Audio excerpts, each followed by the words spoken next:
Good to go? We okay? Okay. Good evening and welcome to the school committee meeting of March 22nd, 2023. Call the meeting to order. And the first thing on our agenda is to approve tonight's agenda, and I do have a few changes on here. Under superintendent's update, we will not have district updates. Our superintendent team is unable to be with us tonight. We will then also move up on the agenda after the presentation. Consolidated Facilities Director, move up school building committee report. Delete from the agenda chair's report on creation item 2. Removing under the policy report, removing first reading of policy D. That's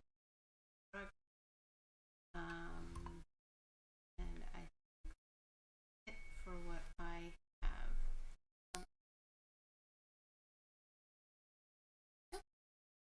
Very good. On and on our agenda is presentation by Director of Facilities, Bill Ritchie. Bill? I will. Good, thank you. Hear me? So I, put together a small little PowerPoint just to kind of rehash what consolidated. Some of the slides are older, but just people who asked me after 13 years, just consolidated facilities, to kind of rehash, highlight things that we're trying to accomplish. Some of the goals maybe you want. Yeah. So basically, town side, everybody on the town side had to come up. Mission consolidate, provide this to all town renovation and maintenance, leading operation.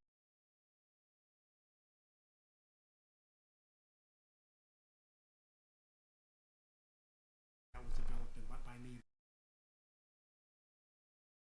Next slide. These are some of the responsibilities. Our portfolio consists of about 25 buildings, 945,000 square feet of space.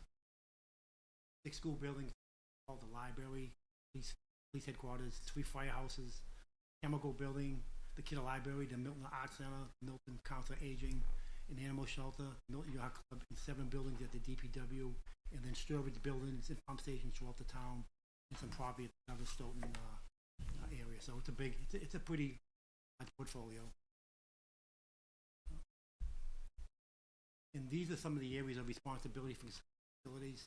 And it's a constant changing thing, but these are the big highlights is facilities management, engineering, a lot of capital projects, long-range planning, project management, preventive maintenance, energy consumption, like safety inspections, and some of the regulations with the Board of Health, Department of Services, custodial care, building security, procurement, landscaping, snow and ice.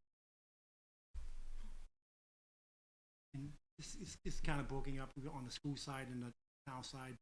Basically, my direct and indirect supervision with custodians is 5 senior building custodians, roughly 22 junior custodians, and in the summertime, we can hire up 15 additional staff, seasonal staff, grounds and cleaning. The town staff, we have 2 administrators, myself and Bob Mayu, administrative assistant, 4 licensed craftsmen, and there's electrician, a heating, 2 licensed carpenters, electrician, and a heating vent.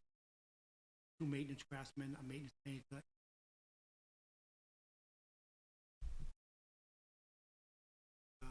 Back in 2012, we started a base system. One of the biggest things, there was no record who was doing maintenance. This program is called School Dude. The unique name is just recently has changed. Here's a great way to track everything. So since 2012, we completed over 18,000 work. And those work orders, we range from anywhere from 1 hour job to a 15-hour job. We did over 3,200 preventive maintenance inspections.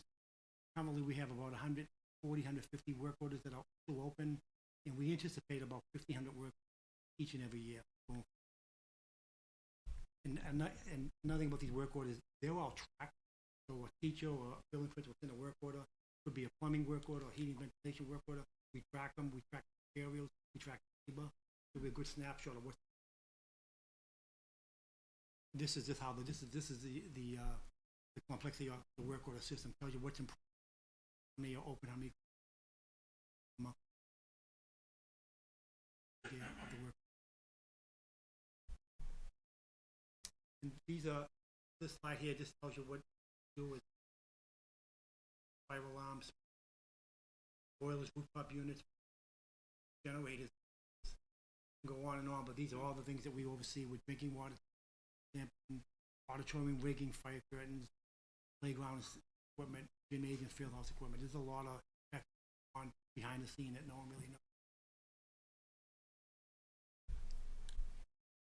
And then capital projects. So last year, for year 23, we submitted 13 capital projects, but due to limit funding, we only received 2 projects approved, and that was Milton High School, the theatrical lighting. Phase 2, we did 2. Last year we did 1 phase. This is the 2nd phase. We're about 92% completed on that project. And then Collicutt Cunningham, bi-directional antennas. And what that is it's cabling above the ceiling, so police and fire, in case of emergency, they can communicate on their walkie-talkies. When you have big structures, steel and concrete, they can't speak to one another. All the bigger buildings, bi-directional antenna happening. So this is just a software. The system would be about $200,000. Software is 12 years old, failing, can't get. That was a real, Next slide will tell you a little bit more of the stories go forward. So this year, for year 24, I put another 13 projects. Some of the things that carried over from last year, but more by direct high school repairs, the basketball court, grade, windows, just a white carpeting. We need a new maintenance van, ongoing heat and ventilation improvements, flooring, paving, exterior doors and hardware, masonry repairs, playground equipment. This year looks a little bit more promising than last year. Going to the board. I didn't want to say what we did get, but we did get a lot of these. So then this next slide, I actually developed that right after I kind of update. So so I wanted to be nice to kind of look at, since I started, what actually we did do. So since 2012, over 46 major capital projects were completed. Then the funding since 2012, just on the school side, we received a little over $5 million capital projects. Then I broke them down. Where did we put the money? So roofing and ductwork projects like 1.7 million, paving 900,000, building security enhancement 800, lighting projects at the auditorium Pierce 6. Miscellaneous flooring, tile, windows, and painting. We spent about a little more than $500,000. Building track improvements 220. Rooftop grades about 200. Classroom space. Facilities equipment and new bid. So it's it's a lot when you look at it, but when you look at value of our property, we probably have a $400 million. The best that we can do with funding that we have. So that's where we spent the money. This is probably my best slide and my one that I kind of take with me. Took a lot of pride in Green Communities update. So we became a green community in 2010. The goal of that to maintain about 20% energy reduction. 20%. Completed since 2006, 59 energy projects. 2010 with green communities, we received just over $1 million in green community funding.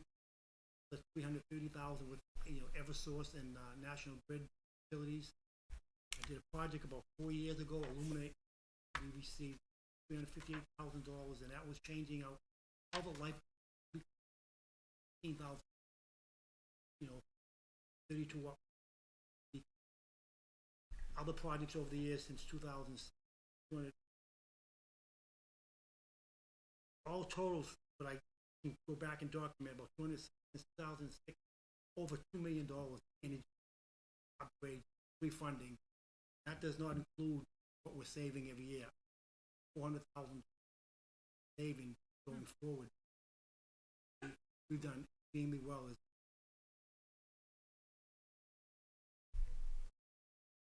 Then future goals for consolidated facilities, want to continue with department charge, seek more grant funding. There's still some solar opportunity, EV charging stations used, boiler upgrade. Investigate more opportunities to continue to consolidate for further. We work very closely with DPW right now. Really good relationship. They do a lot. I think we can do a better job. Further consideration looking at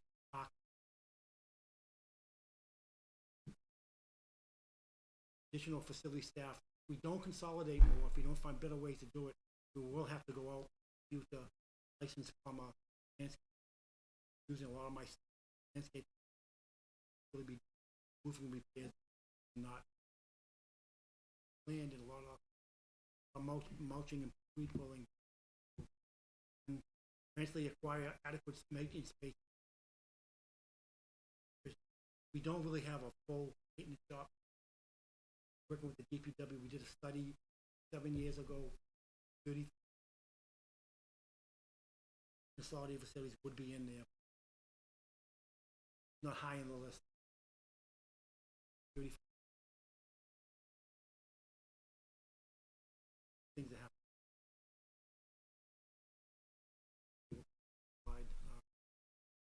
Just closing remarks. We have a great department. Obviously it takes continue with teamwork. Not me. I really have to stress, I'm the only department in town that's consolidated. I think we can do more consolidation. I want to keep going back to the taxpayers. Be more people in town that money and keep asking for money, and hopefully somewhere down the line we'll continue trying to hire licensed plumbers, put them on the book, health insurance, under $50,000 opportunities. Big hard, not work a lot of unions, and change is difficult for some people. But like I always say to people, change is the only constant thing in life. We change every single second, and so it should be easy, but it's not. So that's really it. And I didn't kind of there was obviously one of the things to talk about. Not there was did have a mass flood leak at school. Very unfortunate. Did not want it. Well, the last thing I wanted before I retired, but thank God I was on the job and I got there quick and we put it together. And hoping by the day I'm leaving April 30th, I'm hoping to get the keys. This substantial flood. Somebody had walked through that building an hour before. And, weekend long we had building one of the things that happened. Found some remedies to solve this. Hopefully that area. You never know what's above the ceilings. It was a cold day and 35, below zero, and everybody had issues. Not the issue I wanted. I did not want that, but I did. That's really about it. If you have any questions or Thank you. Any questions, comments? I just wanted to say, Bill, that I remember back when you worked just for the schools before consolidated facilities became a reality. And when I think of consolidated facilities, I see you, and that's my vision of consolidated facilities. And it's been a real pleasure to work with you and to collaborate with you over the years. And I just want to tell you that I think that even when I was on the warrant committee, people were asked how they could get more money to you, because they were so impressed with work that you did and how much you got accomplished. And when I think about you, I think about how easily you transitioned from working for the schools to working for the entire town, and just everybody, working together so collaboratively with everybody. I always think that you can solve anything, fix anything, and you can anticipate the needs of the town.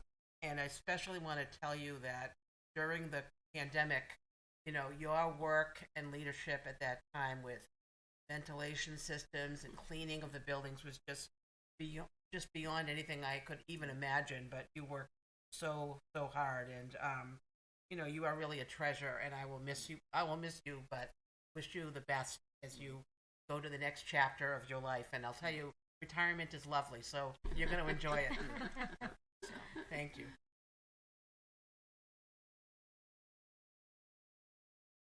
Thank you very much. Yeah. And it's, yeah, the legacy is something that we try to build on, and I'm sure it will be possible or very difficult to find for you. But thanks for sharing this overview of everything. I actually didn't realize the extent of these work. That's really exciting. And think of like the EV charging stations, and like even more things we can bring in that's great. So I would just echo that. Just get your accomplishment. And I think, as I go forward, obviously you have a legacy. You've established something really, really great. Continue building on your foresight and your work. So thank you so much, and I wish you all the best. May you up over the years mentoring him. I hired him my last came to Milton, stayed at the other facility. I says, I'm looking for good, and I'm gonna give him. I took him from here, hoping that he wanted to go. Loves operations. I don't want to do a night meeting. I mean, but he's so valuable in that position, which is nice. I mean, a lot of pride. And when I started here, I treated this job like it was my own. I had my own business years ago. I think that's why I've been really. They took it like my own business. So I just feel it was my own business, and I gave them the school, wanted to maintain them, and and hopefully the next person or somebody else will have it. I think all successful people have. You don't have your heart in it, you can't be successful. I think that's all. That is my heart was in the job for 20 friends and everyone. Bill, thanks. Feel good.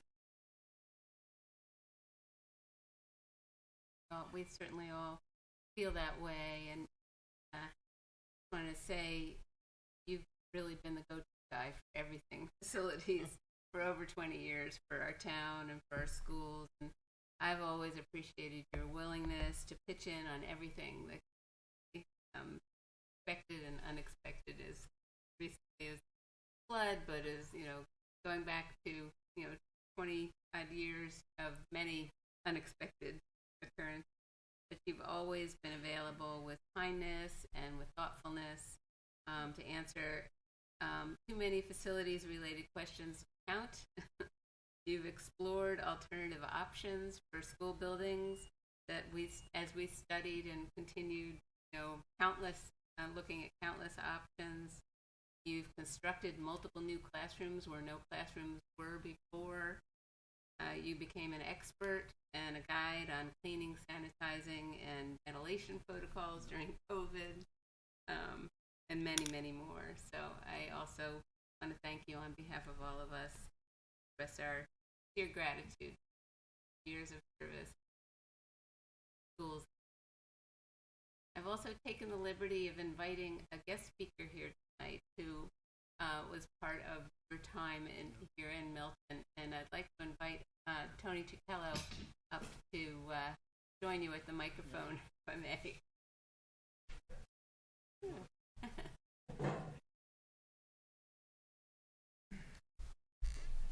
So thanks very much. I'm Tony Cichello. For those that don't know, I was vice chair and chair of the school building committee and chair of the consolidated facilities committee. So I've known Bill for more than 23 years.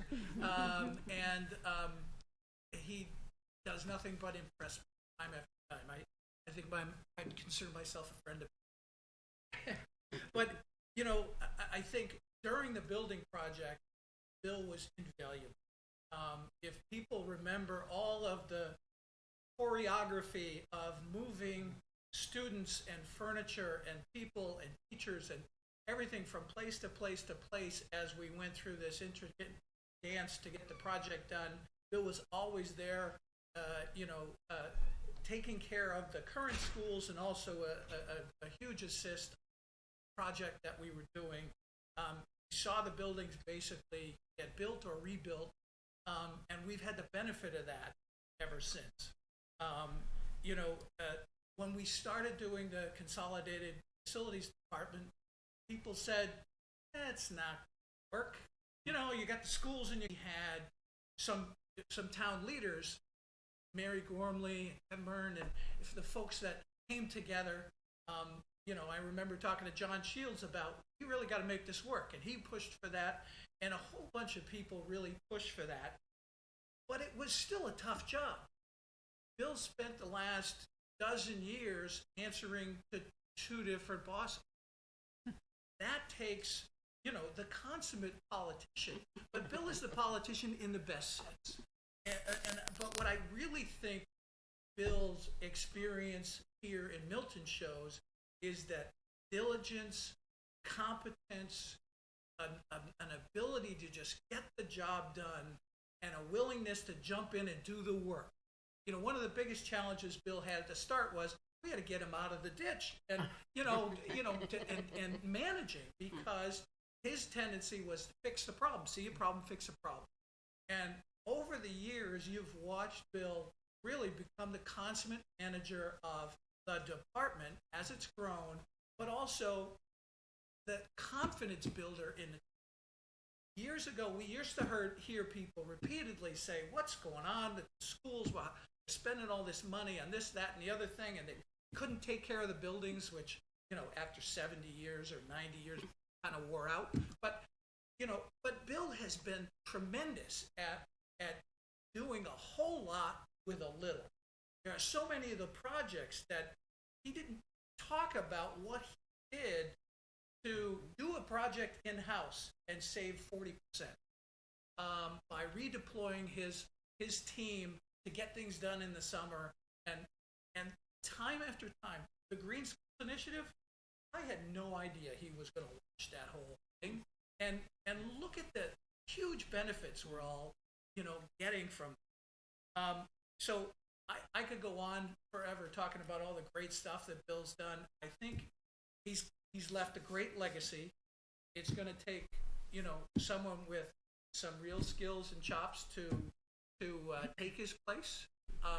It's a challenging position, but if somebody comes in and works hard, listens, and really focuses on solving the problems, they can have a successful tenure like Bill has had.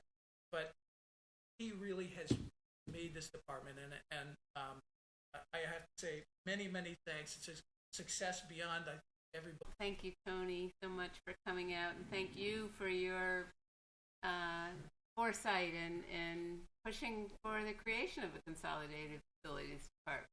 So it's something, like you say, the town has benefited from. Bill has been face of that department for a long time. Yeah, and I'd just love to say that, like, Tony Cichello, Sean back, people are volunteers. I get paid for what I do. So my hat goes up. So as much as you sharing all this stuff for me, I share with you. That my heart's, you guys volunteer. That's amazing. I mean, so kudos to all you. You show up every night and weeks and go through some of the same stress as I go through, and not getting paid for it. At least I got paid for it, right? but Tony's been great. I mean, work with Tony. I've known for so long now that he's like a close friend. And if I'm ever looking for a consulting job, now I know who to hire. Not call me. Like that, because I couldn't say any better than that. I don't like saying goodbye to people. I'll always be around. Who knows? You never know what the next opportunity. But privilege working for.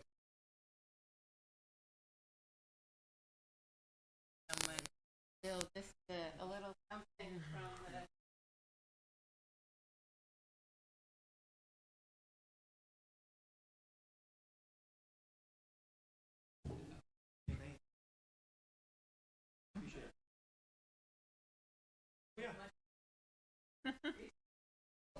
Thank you. Thank you. Such a pleasure. Thanks. Congratulations. Thanks, Bill. We'll see you at facilities. Yeah. I'll send an email tomorrow. All right. You're not done yet. Not done yet. You got one more month with us. I'll stay with Sean because I know he's building up. Right. Thank you. Bill. So next item on the agenda, we're going to go to the school building committee report, and I also realized that I neglected to mention that we have member Anna Varghese joining with us remotely tonight. She's joining us from home, and welcome, Anna. Member Ross Denny was unable to attend. The rest of us are here, and Anna, if you have anything you want to share, just raise your hand and let us know, and we'll recognize you. John?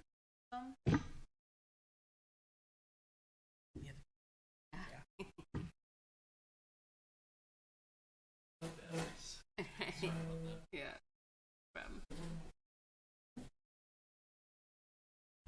Good evening. My name's Sean O'Rourke, chair of the school building. Give update further.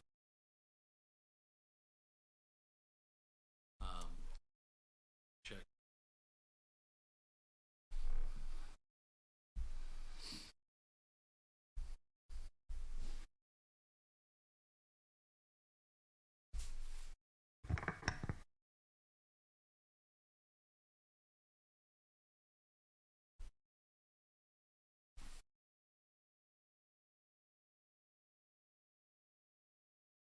Are they? I Are you in there? believe so. Yeah, I believe so. I'm just waiting to be promoted panelist so I can share my screen. All right. Sorry about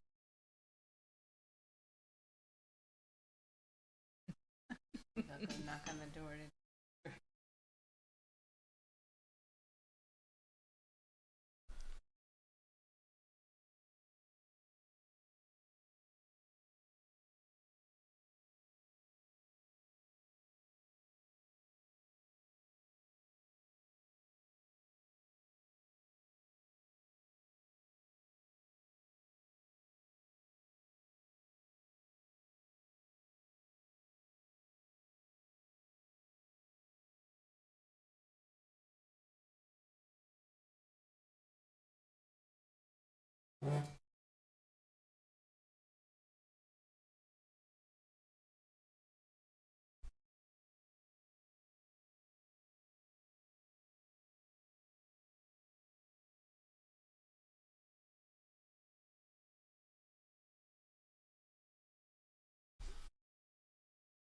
So, just kind of for recap, more for public consumption.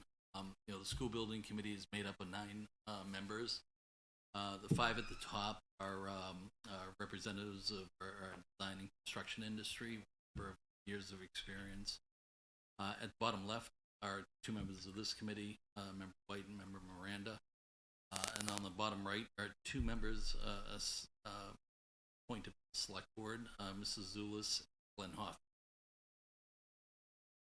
I do want to talk about, the basis for why the need for a school right now. So what you see before you now is kind of grade enrollment across the district at the elementary level, from pre-K, bottom, which is in blue, to fifth grade, which is up top. The yellow line that you see there, the yellow dash line that there, is essentially the capacity of the existing elementary schools. As you can see, for a long time, essentially since 2016, we've been operating one grade level above the capacity of our schools. Couple that overcrowding that we're experiencing now with upcoming, 40B projects that are on the books that everyone knows about, it's going to further exacerbate that problem. So, roughly about a year and a half, 2 years ago, the school building committee came up with an idea of looking at creating an upper middle school here at the high schools. And by doing so, we essentially address overcrowding at all levels, because that overcrowding that we showed there at the elementary school level has also migrated up to middle school. So for us, the creation of an upper middle school with 7th and 8th grade addresses overcrowding at all levels. First, at Pierce Middle School level, which currently houses 3 grades, we'll reduce it down to 2, so that would free up space there. At the elementary school level, we'll be pulling pre-K and 5th grade out of it. The study that was done in 2019 addressed the need for 26 classrooms at the elementary school level.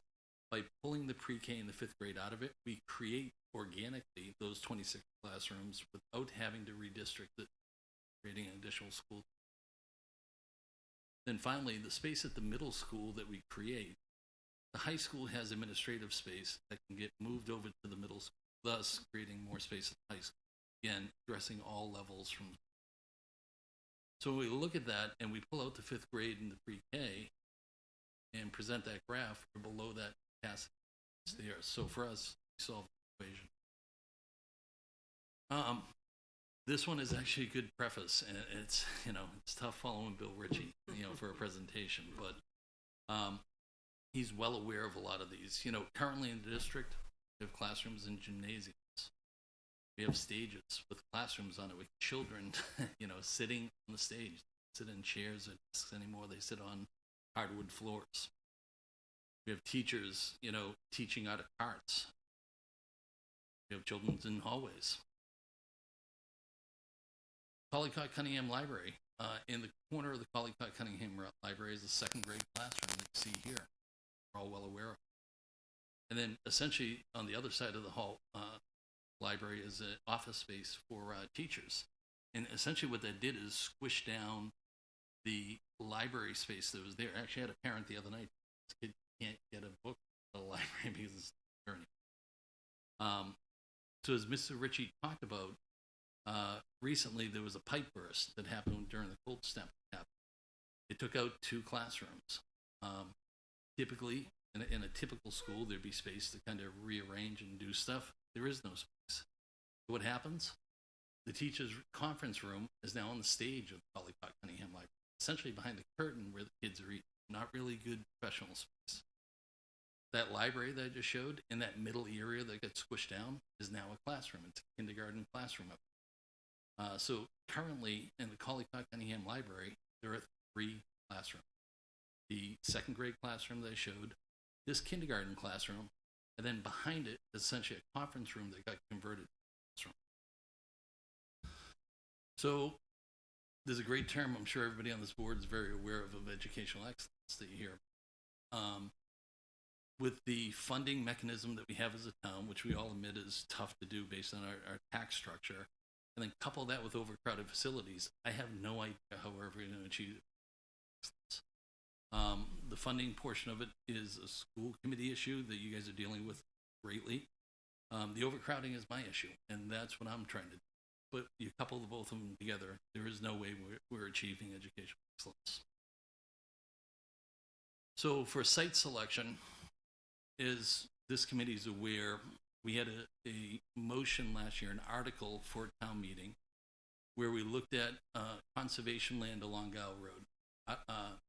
parcel D656A, also known as the Lamb Estate. Last year, we were taking that entire portion on the right side of Gow Road, convert for a school. We had all the agreements. We had all the votes going into town meeting. We voluntarily pulled that back to address concerns of constituents around the town. First, we pulled back the project 300 feet off Blue Hills Parkway. What that does is, see there is a heap of the ecological value portion of the site. So I walked the site personally with the state forester. His educational portion to me, I don't understand this stuff sometimes, so I refer to them. He told me the first 300 feet of the site counts for roughly 80% of the ecological value portion of the site. So what I said is, if there's a way that we can cut back and save that, I'm all for it. And to do that, this is kind of where we came. Additionally, we looked at creating a buffer zone next to our neighbors at Home Inc. So we did that, and then we also created additional, well, not created, but left conservation land up at the top.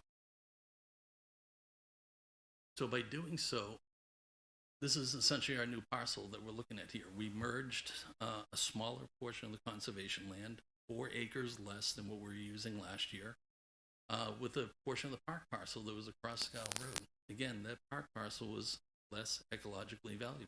We're using the least ecologically valuable portions of sites around here. By doing so, we're using a third of the overall conservation land, 2.8 acres, essentially less than 3 acres. Last year, we were at 6.8 acres, much higher number.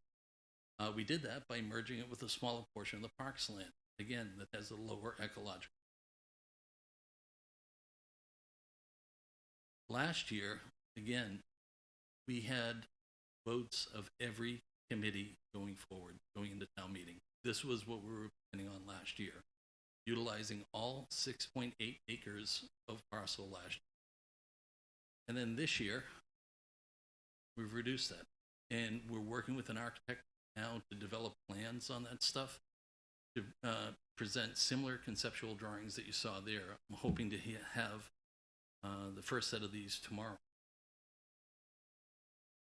Part of the reason we were doing this too wasn't just to save the ecological valuable portion of the site, was also to address our concerns of our neighbors, which we're well aware of at Home Inc. and also with Pine Tree.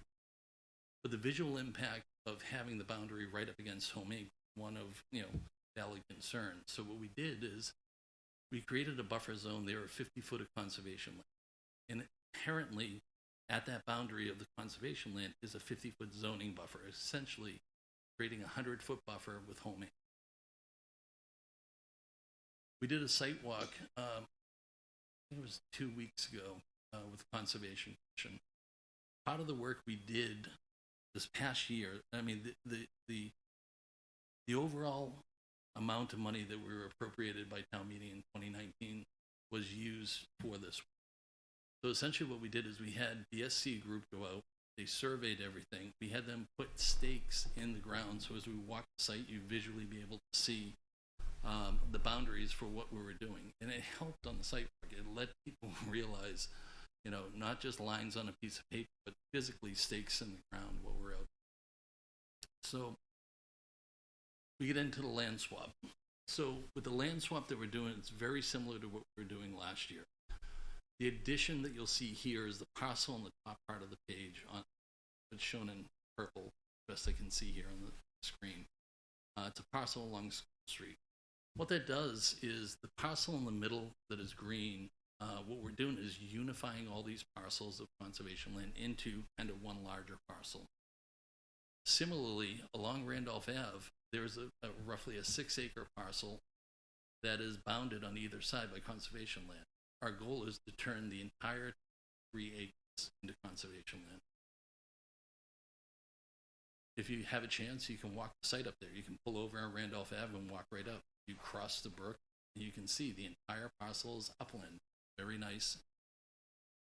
At the top of it, this is similar you see here.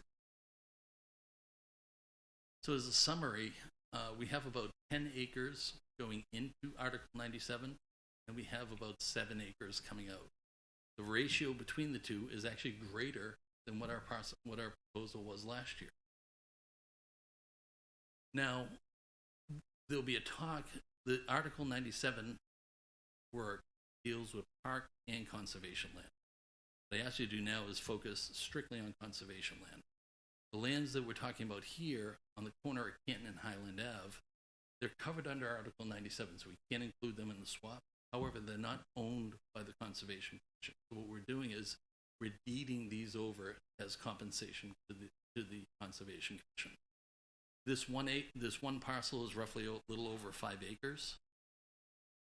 And then the big one that's here is Pope's Pond, over 40 acres. Pope's Pond is currently owned and controlled by the select. We've confirmed this. And while the long-time understanding that it was owned and controlled by the Conservation Commission is not true. We have documentation about this from a vote of town meeting in 1963. So what we're trying to do is correct it. We found this as part of our work that we've done as part of this overall project. People, there are opponents that talk about this, that, you know, we need to do this immediately. We are. This is going into town meeting this May. We're addressing it immediately. We're including it as the fact that we're the ones that found it and did this, we're doing our best to do this. So again, when we look at this strictly on a conservation lens here, not Article 97, just conservation, what they own. For a conservation perspective, we're only taking 2.8 acres, less than 3 acres from conservation. Again, last year we're taking 6.8 acres, so we're 4 acres less this year. In return, we're giving the Conservation Commission over 56 acres of land, much higher number than what we were doing last year. Overall, when you look at the town, this is kind of an overall map of the town. The stuff shown in yellow and gray are new conservation land that would be included to the town. And then you see our project kind of in red and what we have are 2 articles. The first article here is what we call the land swap. I'm not sure for the warrant committee what numbering they're going to have, but essentially it's a 6-part article. We've done it this way because, again, it's a complex equation by what we're doing. The first 2 portions of the article deal with conservation land and the parks land, basically taking it out of Article 97. The third component of this is petitioning the legislature to say, we are taking these 2 parcels out of Article 97, and in return, Part 4, here are the parcels of land we're putting back into conservation. So that's on the left, parts 1, 2, 3, and 4. Part 5 is just the authorization for the select board to go to the state government to do that. Part 6 is a similar one that opponents have brought up of, a reverter clause. So in that, what we asked is we have a 5-year window that we can fund a school. School's not funded in 5 years, everything goes back. So the funny part with that one is, for this whole process we've been doing, everyone says everything, you've done this, you've done that. However, when it comes to the converter clause, they only want it for 2 years. They want us to rush through. So, as you hear some of this stuff, keep that in mind. It's interesting when you get to listen to the entire thing. The second article that we're dealing with is one that Mr. Zulus has spoke to ad nauseum. There has been claims of a public trust. It does, there are claims. It's not proven. There's no legal finding on this. It's a letter or a memo that lawyers that were paid to develop, and they presented it. So once they present it to us, there are concerns. The way to address those concerns is to use eminent domain. Eminent domain sounds very scary. However, once you think about it, it's the town taking land from the town. So technically, it's the select board taking land from the Conservation Commission. We'll be in front of the Conservation Commission and looking for their support on this, and that will weigh in, as part of this. But the Conservation Commission, as part of the only 2.8 acres is getting over 56 acres of conservation land. So that's kind of the compensation that we're doing. So for us, that's kind of inherently as short as I could. What we're going to be presenting at town meeting. I'll open to any questions.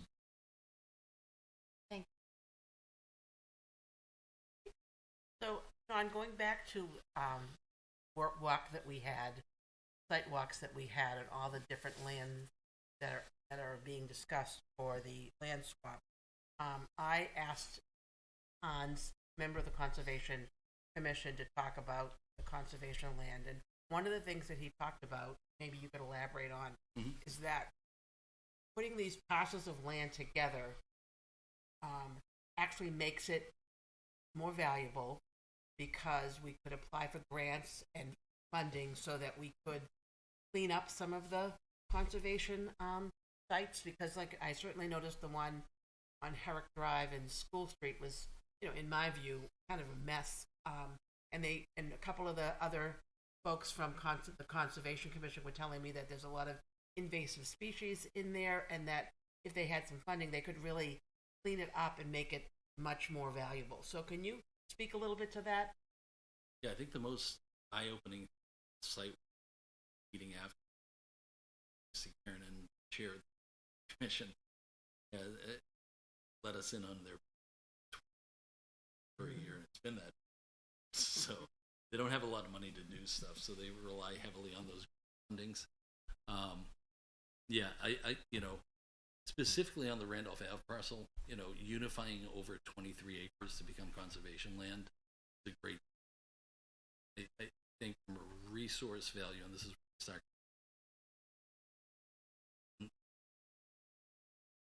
I'm starting to learn a lot of their lingo and stuff, how it works. But yes, merging multiple parcels to create one continuous parcel, larger footprint, definitely helps them. For species point of view, in habitat, I think that's kind of where he was going with it. Yeah. For example, the Randolph Ave parcel that's there is 6 acres. It could be developed. There are 40 Bs that are going on there. Part of the question that comes up sometimes from other people is it's a very valid question. Why aren't you to school? And I'll take a minute to address that. There are ledge issues that 40B developer that's going to make millions and millions of dollars, 40B development, can absorb that. For us trying to build a school most equitably, that's a risk I don't want to take. We see it from the animal shelter, which is right down the street. Their costs have gone through the roof trying to dig a foundation. They can't do it. So there's been a number of things there. They're building a tiny little building in that same area. We're building a very big school, 6-acre site. And also, just one more thing, going back to when we, I've been on the school building section, and going back to when we met with former town administrator John Cronin, former town planner Bill Clark, they talked about the rock and the ledge there in terms of making it really difficult site to anticipate doing any building. It is, and I only elaborated on it. Came up, and my response in that I was asked, so I referenced ledge and stuff. Can it be built? You have some money, make money on the end of it. Like if we can make money as a school, I'd be like, yeah, let's dig, let's go. But we're not building a school to make money. It's not 50, 60, 80 units, 100 units. How many you put up there of residential? We're in there for a profit. We're in there to make the school at the least cost as town. So knowing that, I don't want to build. So, and I will resign before I put kids on Randolph Ave. I'm not doing.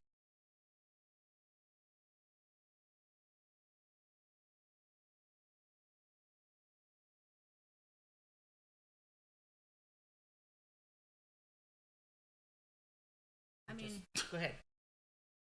I don't think I really have any questions. Like, you've given us several presentations over the past couple of years. Each time I'm very impressed how methodical and sort of thorough you are in your approach to the work. Each time you presented, it feels like even more of a good idea to pursue this. I appreciated, obviously, your helping us remember sort of last year's option as compared to this year's option to understand how clearly it has improved this from last year to this year in terms of the cost benefit to the town.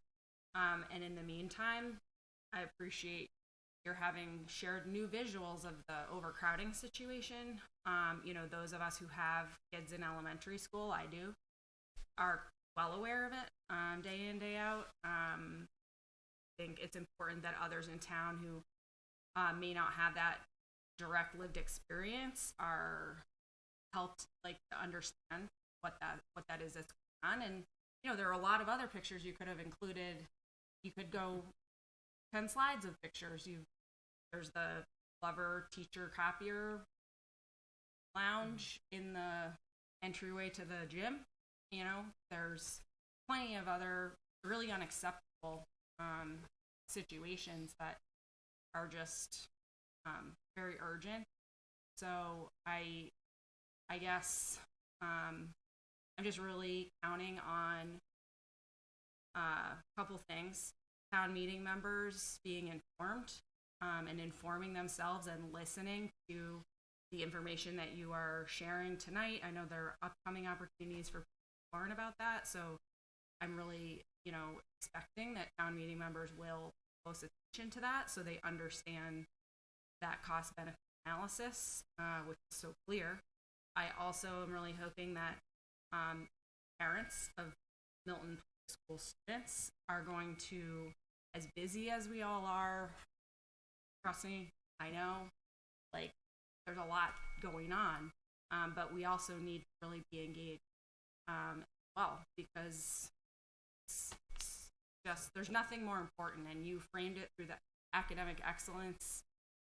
That's the appropriate lens, and I just so grateful to you for like sticking with this, and you know, appreciate your ongoing work on it, especially in this town meeting, which we all know is pretty high stakes decision for the town. So, And just to touch on it, on top of the graphic, we have a minute shows it from over a year ago, and it's just got worse since then. I encourage everybody to show that, share that. Just not, it hasn't got. I'm just wondering, Sean, if you could speak to what's at stake here. I mean, I'd echo everything, you know, that folks have said in terms of the wonderful work you've done, thorough work. I admire sort of, you know, the diligence with which you have, you know, approached this project and the urgency with which you have done that. Can you speak to what's at stake? You know, shouldn't we not be able to move forward in terms of timing? What are we looking at in terms of how long before, you know, we end up addressing the overcrowding issue that we already have? And like you said, the situation has only gotten worse. But should we not be able to move ahead? What's at stake here? Yeah, it's come to a fork in the road now meeting. This is, you know, we have a third article, and we're looking essentially for funding to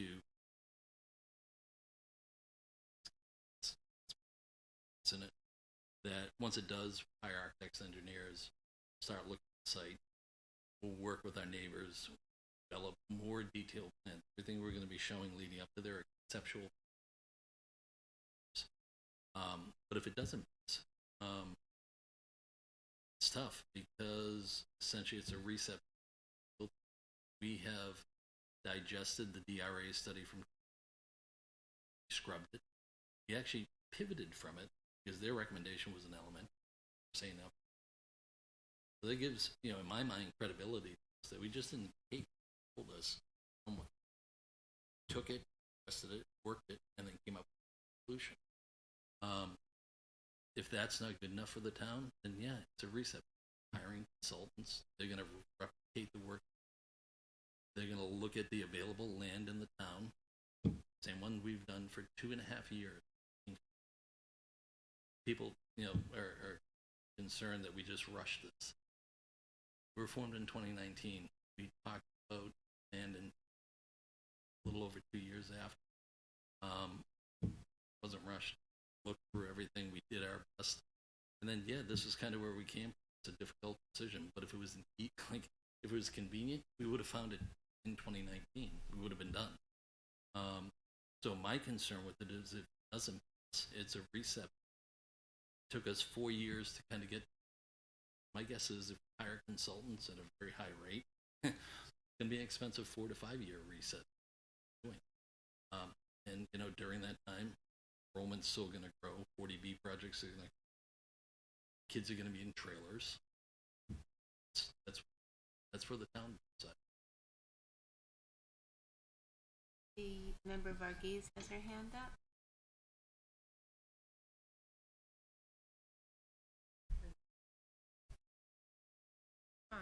Yeah, sorry. Hold on 1 second, Anna. We're just. Anna, hold on. Hold on 1 second. We just have to get the volume up. Anna, we can't hear you.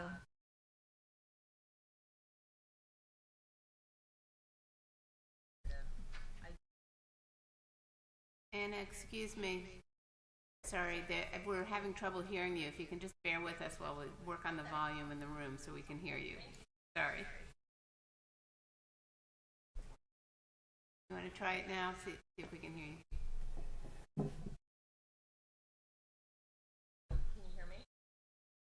A little more. A little better.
Yep. So just to touch on your questions, for Home Inc., one of my goals is once we have the conceptual drawings done this week, I'd like to go over and meet with them and sit down with these conceptual drawings to get their input of what they want to see where. When we met with them over a year ago, when we first started looking at the site, they provided us a list of concerns. I want to make sure those lists are still valid and address them. So we've been working with Home Inc. for over 2 years. I personally went up last year and with member Rosemary. We did a 3-hour Q&A standing there, taking any questions unscripted, answered any and every one of them. In regards to Blue Hills Parkway and the neighbors that are along there, they were the ones that asked for 150 feet last year off Blue Hills Parkway. We've given them 300. 300, double what they asked last year. In regards to Pine Tree Brook, we have a neighborhood meeting with them tomorrow night to listen to their concerns. I know there are concerns that, for lack of a better word, we haven't, all aware of it. But the sessions that we made up 300, 500 for homing. Those are visual impacts that for us. Impacts that Pine Tree Brook are environmental impacts, mainly due to stormwater. Mass general law does not allow us to create a project worse than everything. So we need to work with engineers as we get more budget, hopefully after this town meeting, and develop those things. But essentially by law, the Conservation Commission won't issue a building if we make it worse. So the reality is, final issue in regards to traffic, if you go back and look at our minutes, we actually interviewed a gentleman.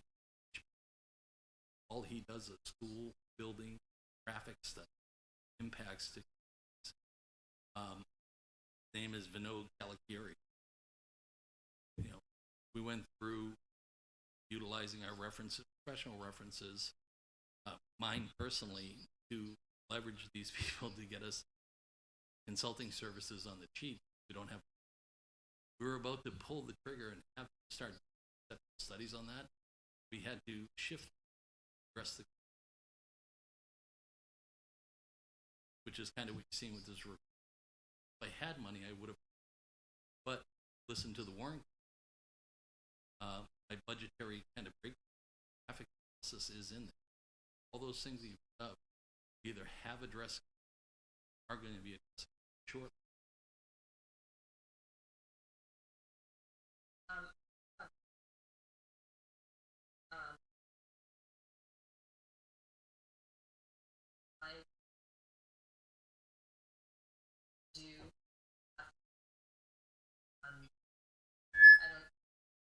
Yep. Yes. Okay.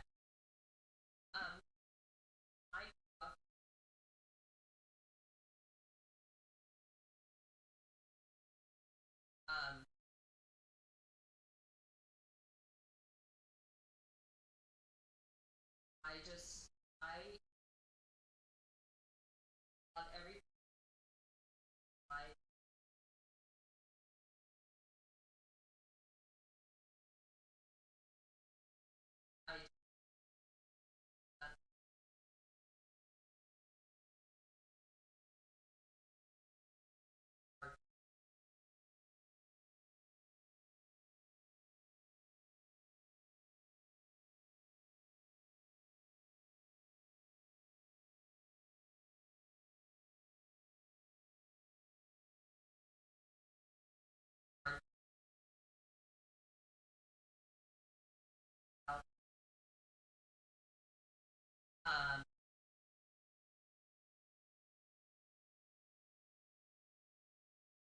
just I don't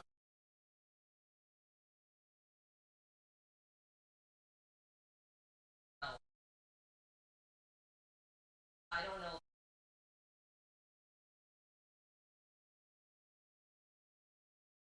How's it show?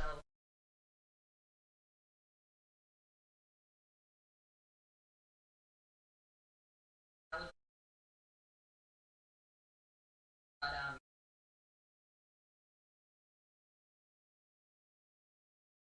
Problem.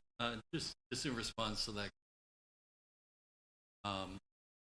we're using that essentially to look at either surrounding towns to us in or ones that we know higher than us, Brookline, Newton, stuff for comparison purposes.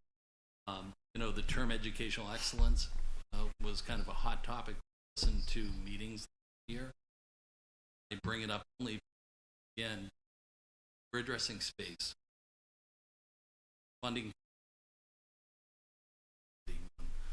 But when you couple the both of them together, you know, educational excellence, I don't think there's any stated. When you couple these two things together, you're not going to need to address. Add one comment, build on what you shared. So Member Varghese, I just want to say I don't know where to look, so I'm looking at you, but I think I'm through this camera. I appreciate what you shared. That's valid, and thank you for sharing that. I think it's a really important perspective. I also want to share sort of related, but I think perhaps slightly different perspective on what you just shared, Sean, as far as your thinking in including that data. I mean, when we think about and are concerned about return on investment as a town in terms of how we invest in our schools, the data you're sharing, which comes from the Department of Education, shows that 75% of towns are spending more per student than we are.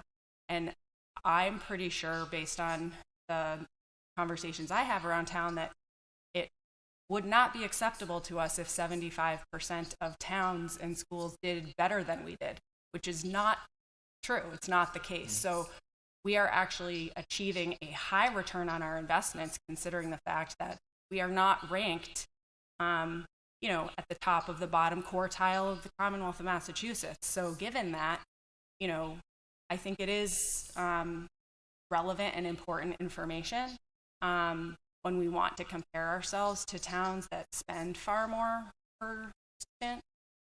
We have to kind of do that all the way around, not just compare ourselves to other towns as like in an unfavorable way, like, well, look at how much better they're doing on X or Y. How much better are they also doing in paying for their education? So I just appreciate that you should take all the feedback you hear from us, the other boards that you present to, and certainly make your own calls. But for what it's worth, I think it is important to have this conversation in context, because we do have high standards for ourselves as a school district, and that should include trying to avoid being in the bottom quartile on any measure, whether it's academic achievement, obviously, or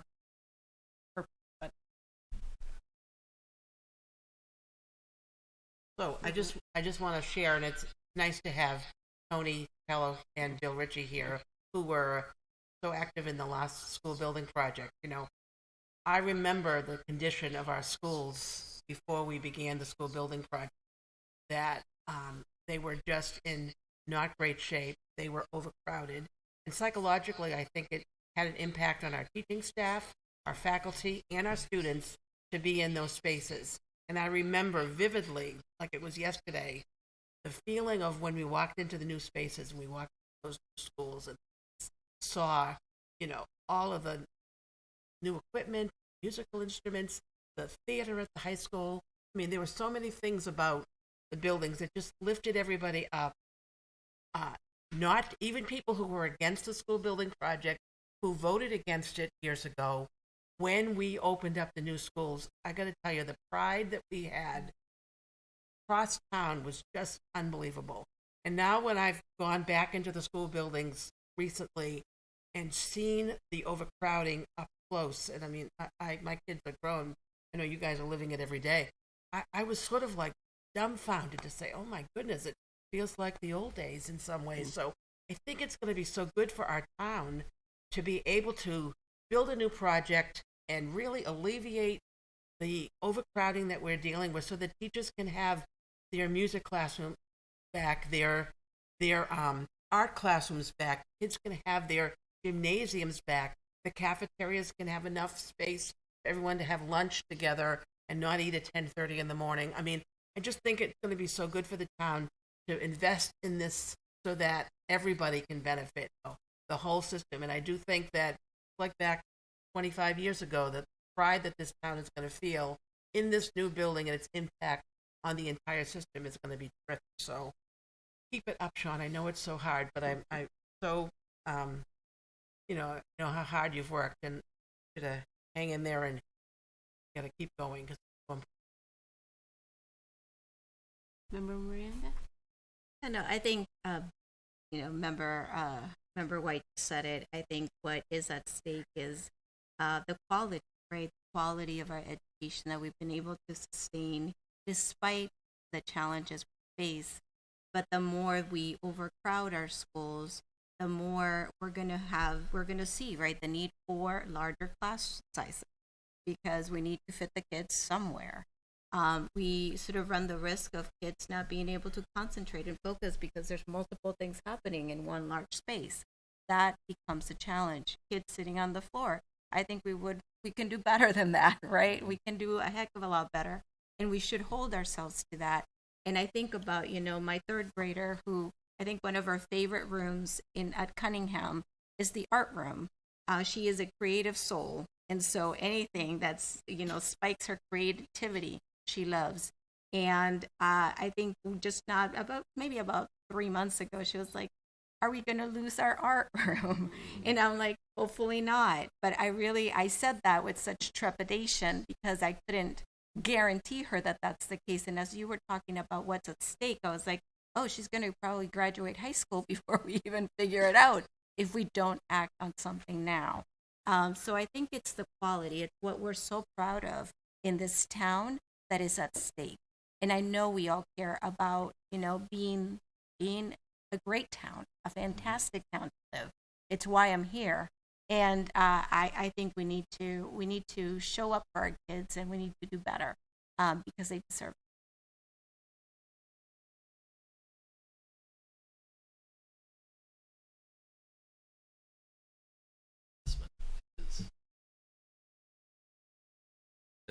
As this project moves forward, whether now or in the future, this is an investment, not an expense to the town. The other portion that comes in too is, if this project does get delayed, the reason everything's been in such good shape, him. Yeah. He's retiring. So the next person that comes on, it's a heavy job for him to take over a number of overcrowded facilities, schools mainly. As you see, things happen. Pipes burst. You have to relocate a classroom over the course of a weekend. Where do you create that? As he retires, I do have your cell phone number. I do too. Going forward and trying to address those things on the fly. I mean, you have principals, teachers acting as space planners and architects right now. Every inch of every space of every school is converted. It's done. And I mean, trailers are the next option. And my concern with trailers is security. We see every day on the news there are active shooters that happen. So how do we extend that security boundary in the schools that are there? We all know you have to ring a bell, get in. That's one door. You have to ring another. If you put a trailer out the back, how are we securing those?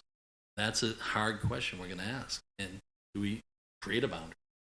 There are these things that happen. And, I don't think that's the look that Milton wants to have of, perimeter fences around all our schools just so we can. These are things that people hear the term trailers. At the Warren Committee last week, people mentioned that they were in trailers when they were kids, and it was good for them, so it's good for our kids. That's what I hear. We used to smoke on planes. We used to put lead gasoline of our cars. All these things we used to do, don't do anymore, because we realize it's the right thing. Educationally, to go backwards makes zero sense. But if that's that's the will, that's going to be the will of the town come this town meeting, whether they vote for a new school or they vote against it. Thank you, Sean, for coming tonight. And along the lines of what's coming up at town meeting, I'd like to show our support for the school building committee and their efforts. And I would like to entertain a motion to support the school building committee and to approve the town meeting articles for land swap. I'll make that motion. And I will second that motion.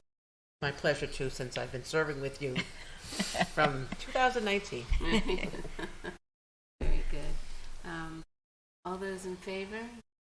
Aye.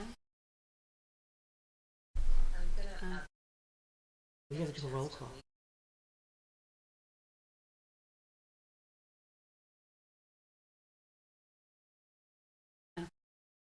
Can you, I didn't, I think we need to do a roll call vote as well, but I Okay. think Member Varghese was saying that she would like to abstain. But why don't we do the roll call vote just to be sure that we're all on the record. Miranda? Yes. Dr. Carroll? yes. Member White? Yes. Yes. Member Varghese?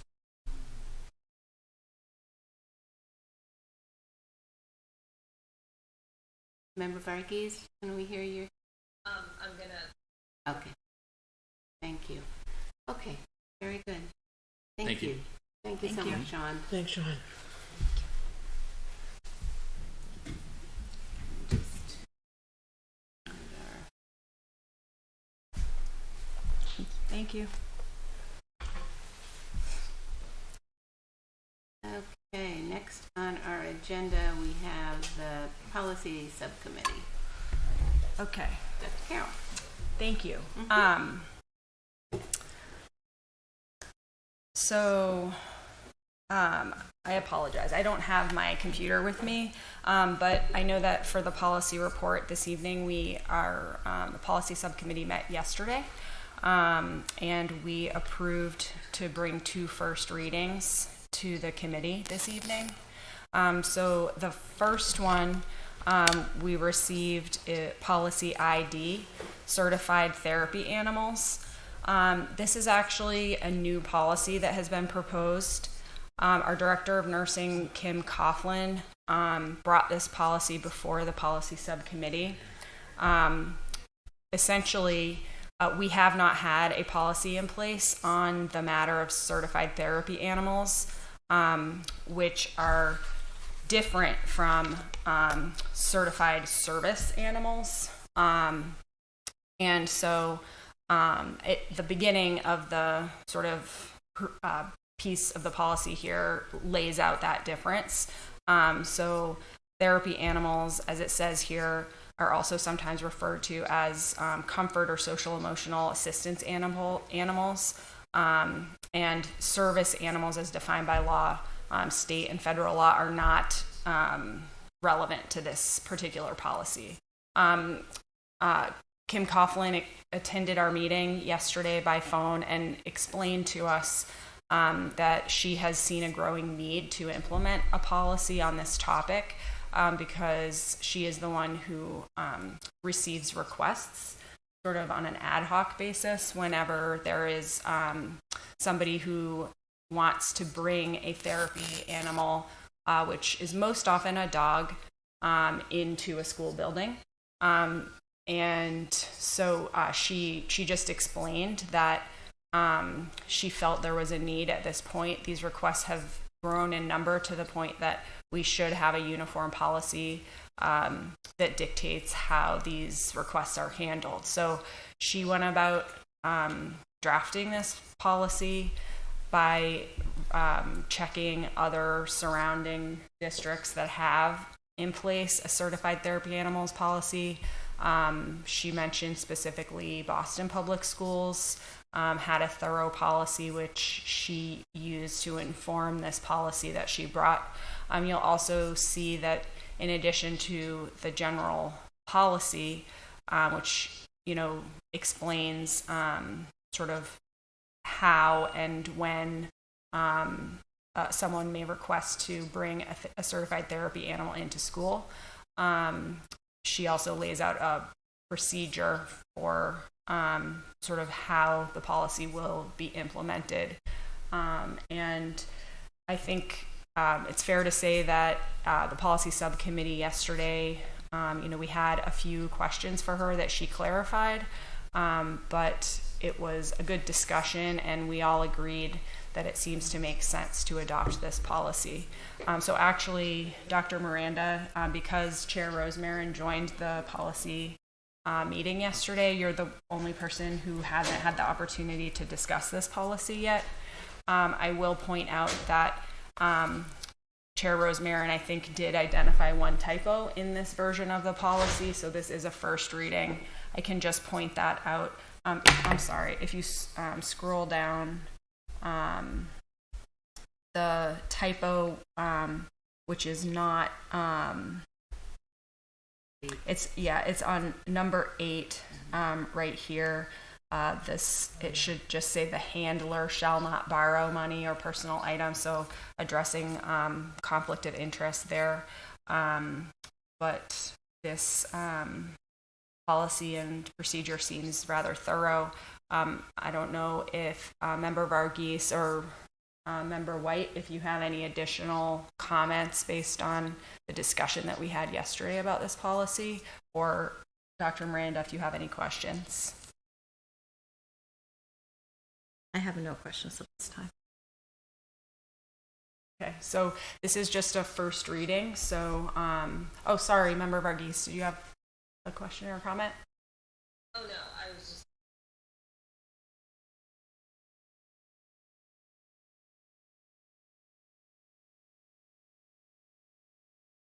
Great, thanks. So because it's just a first reading, we don't need to vote to approve it at this time. We will bring it back at our next meeting.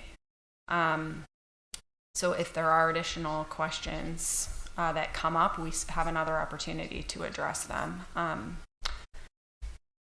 But if everyone is okay with that, we can move on to the next first reading, which is the copy that was attached for us, titled Redlined for 31423. This is policy GBEA, which is our staff conflict of interest, staff ethics policy. So in bringing this policy up for discussion, we actually realized that MASC, the Mass Association of School Committees, in fact has a model policy on this topic. The Milton Public Schools policy GBEA was last updated in 2019. MASC created this model policy in 2022. This policy, you'll see, is sort of formatted and worded differently, more clearly than our existing policy GBEA. When MASC, just as a reminder, when they put forward model policies, which they do on any number of topics, we've recently updated our fiscal policies to align to their models, which they present as sort of the gold standard of that policy within Massachusetts. This is another new example of an updated policy they have presented, which is updated according to state law and also is trying to be as clear and concise as possible.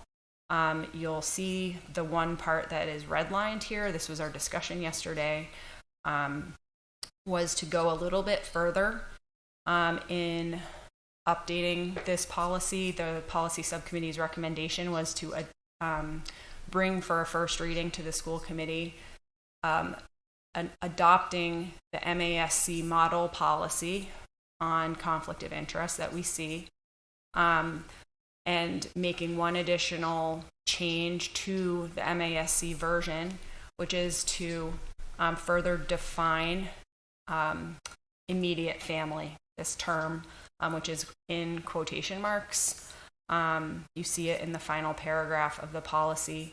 And what we decided yesterday was to define immediate family as including those persons who are specified in the definition under Mass General Law, Chapter 268A, Section 1, as well as any other person residing in the same household as the employee. So that includes spouse, children, siblings, as well as any other person residing in the same household as the employee would be our update. And this language was checked with our attorney, Joe Emerson. He reviewed that and has sort of approved of this addition to this policy. So with that, I'll open up to any comments or questions.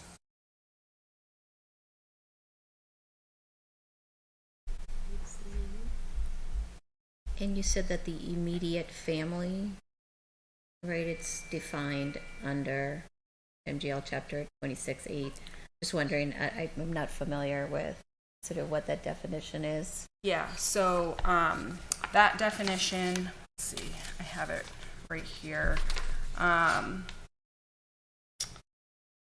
It is the employee's spouse, parents, children, and or siblings. And so what we are proposing to do is say that in addition to those people would be another person, such as a live-in partner, say, who may not be a legal spouse, who's residing in the same household. But they would have to be residing within the household. But it would not sort of address any concerns of conflict with a partner that is not residing in your. Is that right? Yes, I mean that's you're raising a good question. I mean, I think maybe there's a way to address that within our policy. That's probably not within immediate, like the definition of immediate family. But, you know, I don't know if we want to kind of look at addressing that elsewhere in the policy, just not under this definition per se. So what you're thinking about, Selena, is like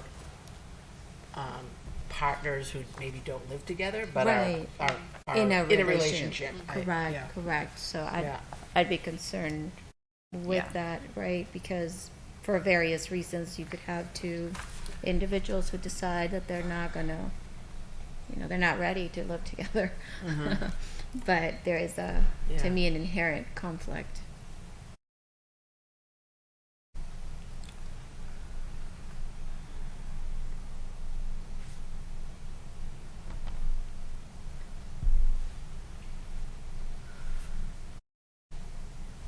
Okay.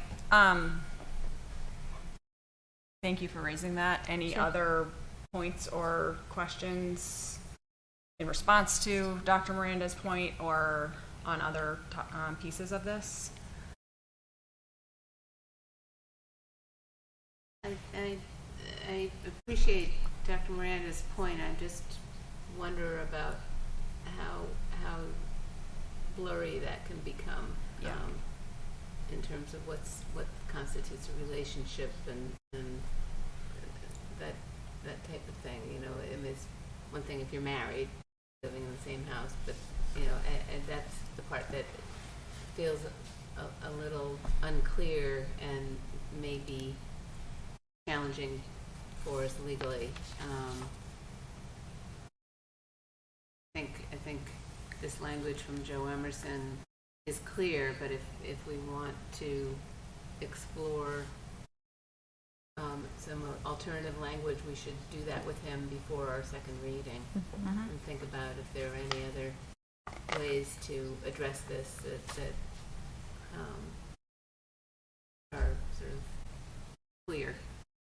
Yeah, I would like for us to be able to just explore that, if there's a way of extending, just to make sure that inherent conflicts are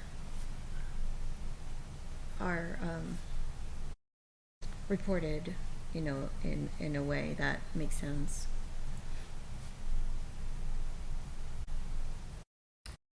So I will bring that back to Mr. Emerson and have that discussion with him, and it will fall under our ability to continue sort of looking at this at our next meeting. I know he'll be able to get back to us quickly. So for the second reading, I will, depending on what he says, I can perhaps bring a version with slight edit there to respond to the point that you raised. So I will do that, and we will have these on our agenda at the next meeting. So, thank you very much. Thank you. Thank you, Dr. Carroll. Next on our agenda, we have Finance Subcommittee. Okay. We have two warrants tonight to approve. The first one is warrant number 34, dated March 9th, in the amount of $338,756.89. And then the second warrant is dated on March 23rd, and that's in the amount of $644,145.30. Could I have a second on those? Second. Okay, and we'll do a roll call vote. So, Dr. Miranda, Yes. Dr. Carroll, Yes. Chair Rosemary, Yes? Member Vagis, Yes. and myself, yes. Okay. And last night, the warrant committee voted to support the school's budget, and that was the budget that included the additional positions that were part of the town administrator's consensus budget. And so that was voted on last night. And I want to especially thank Glenn Pavlicek for all of his work over the last several weeks.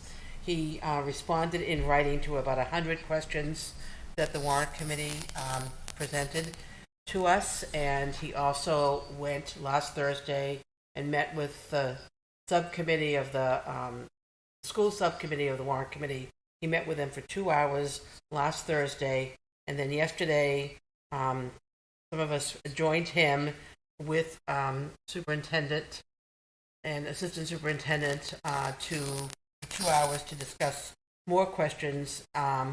And Glenn also attended in person with Amy Dexter to be there last night for any more questions that came up during their discussion and debate. And they were there till 11:30 last night. So I really thank Glenn and Amy for all of their availability to help with the process, because the budget is large and it's complicated, and they did a really good job explaining things. So I want to thank them personally for all of their hard work. And he's there tonight, too, which is why he's not at... Yeah. And that's the end of the finance report. Has any comments or questions? Great. Thank you, member. Next on the agenda, we have approval of minutes. Chair Rosemary? Yeah. Are we, I think it got in between Bill Ritchie and Sean O'Rourke, citizen speak. Can we just make sure that nobody online is Oh my goodness, thank you. wanting Thank to you. participate Thank in you. that? Yeah, I'm sorry, you're right. There's no one here, so There's it no one seems here in like, the room, yeah. and then we had Mr. Hello speak for us. So let's just see if there's anyone online who has their hand raised. Recognize them. The names, if anyone who's joining us remotely would like to speak, please let us know, and we'll note you.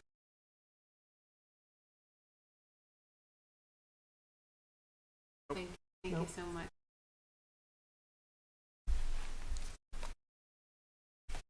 Sorry about that. It's just a little mixed up here.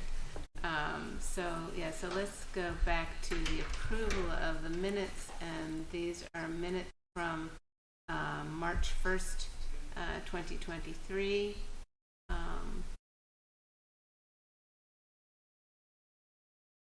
Motion to approve the minutes of March 1st, 2023. I'll make that motion. Thank you. May I hear a second? Second.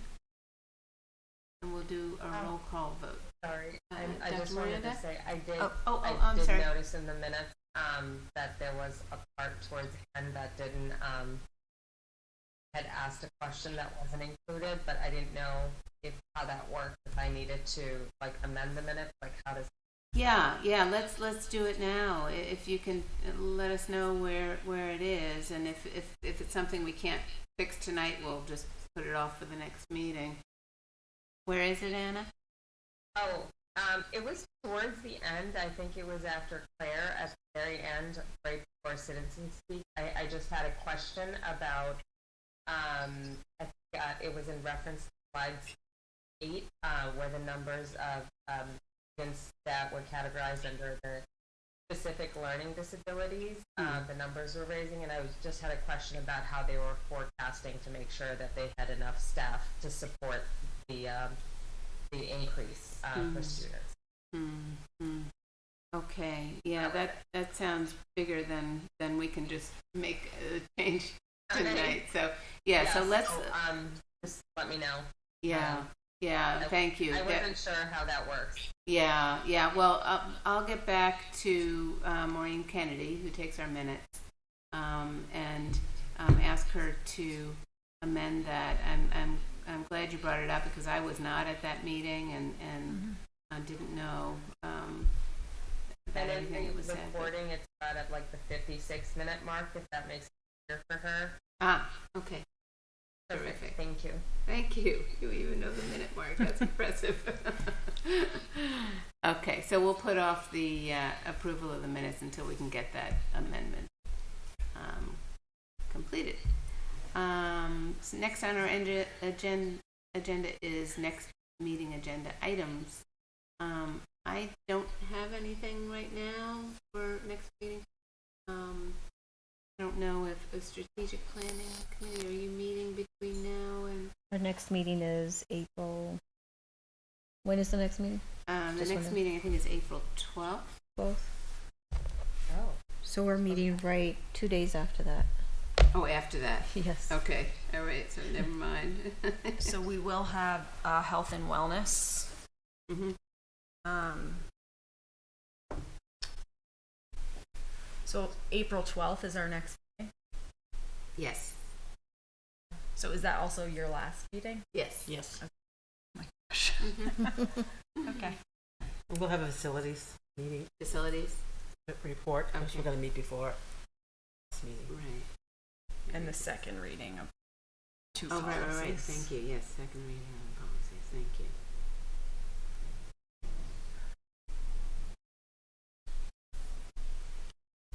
Okay. Okey doke, so, let me just go to my motions. I'd like to make a motion to adjourn from open session and enter into executive session for the purpose of discussing strategy with respect to collective bargaining with Milton Educators Association in Units B and D, and for the approval of minutes, not to return to open session and adjourn directly from executive session. Second? Okay, good. I'll take a roll call vote. Dr. Miranda? Yes. Carol? Yes. Member White? Yes. Member Varghese? Yes. And Chair Rosemary, yes. Very good. So we'll see you on our Google link shortly. Thank you, everyone. Thank you so much. Good night Thank to you. everyone else. Thank you.